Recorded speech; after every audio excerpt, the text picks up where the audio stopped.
Hey, Scott Snap here at Loan Depot, head of the Closing the Snap team, and I've got somebody with me today.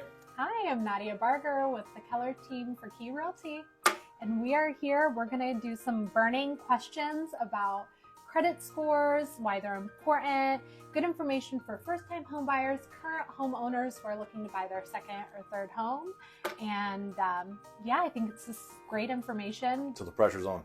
The pressure is on. Okay. All right. I'm ready. Let's do this. Good. What is a credit score, and why is it important when applying for a mortgage? So the credit score is a number that's assigned to you that determines how well you have paid other people back in the past. And it's incredibly important because if that is part of what determines what your payment's going to be on your mortgage, because it determines your rate. Not just for a mortgage, but for a car or anything else, it will affect how much you pay per month. Good information to know. How can I check my credit score, and what is considered a good score for mortgage approval? Fantastic question. There's really only one place you can go to get your real credit scores, and it's myfico.com, and you have to pay a fee to do that. There are a ton of places you can go see a credit score for free. Yeah. It's not your real credit score. Don't get hooked on it. It's just all the free stuff is crap, okay? And 740 and above is considered the top tier for a mortgage, but certainly don't be discouraged if you're below the 740, because we can still get you approved. Great, good to know. I have a couple apps to delete off my phone with my free credit number on it. Okay, what are some common factors that negatively impact my credit score? Making payments late, never do that. That's bad. And overuse of your credit cards. Okay, don't use your credit card and max it out. And maxed out to me is over 30% of the limit. Never go over 30% of the limit. Never done that. All right, how long does it take to establish credit history strong enough for a mortgage? Believe it or not, somebody can come to us with zero credit whatsoever, be what we call a ghost. And if they've got 12 months of utility bill payments, we can still get them approved. If they're trying to establish a traditional credit score, though, if they start today, usually it's about 6 months, and we can get them approved. Great. What steps should I take to improve my credit score before applying for a mortgage? Check it, make sure that everything is paid on time, and take a look at all your credit card balances compared to those limits and get them paid down below the 30%. Okay. That'll take care of you. And check it out, MyFICO. MyFICO.com. It's a monthly thing you're paying anyway, so you can see it when you want to see it. Gotcha. Perfect. Are there specific debts or accounts I should pay off to boost my credit worthiness? Paying off your credit cards helps. Don't close them. Don't close them. Don't close your credit cards, but pay them down. The lower that balance is to that limit, the higher it goes. But also, I always caution, be careful paying off any old past collections that are old and are not reporting, because that could actually hurt you short term.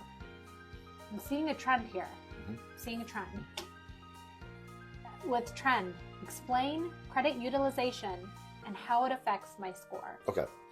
Credit utilization is what we were just talking about, where you don't want to use more than 30% of whatever that limit is. Okay, so if your limit on your credit card is $1,000, you never charge over $300, even if you're paying it off every month, because you don't know when they'll report to the credit bureau.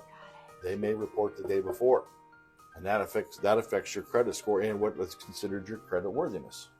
Oh. Okay.